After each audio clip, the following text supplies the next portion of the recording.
Walimu kutorora Hatayari West TV kandi naiwe ajuna walimu kuhereza abantu amakuru gona agali mukufa mwihanga mu bwire nkabuno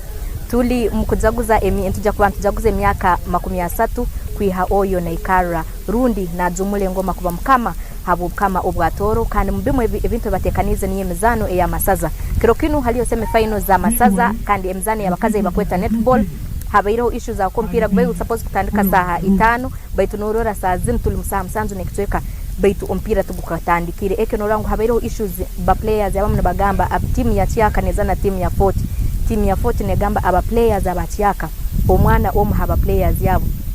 taine document yekoleka waseme kuba nazana no mwaraba inilin number ekyakande ne accusing aba players abachiaka ne bagamba hubo barugireyo baiza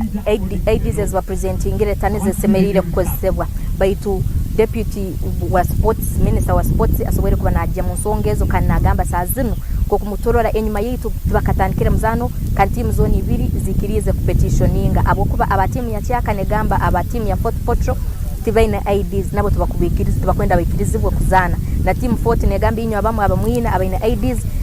nebisani ebiroho tukumatinga na faces za abantu and both teams zimalirize nezikiriza kuba in petitioninga ntujja kuba ntukuletera zona updates evara ruga mu muzano guno either barazana runtu barazana ebyo ntujja kuba ntukuletera hand live Hatayari West TV otaruga ntujja kuba ntukuletera mu agenshonga. Back to you, pleasure at the studio.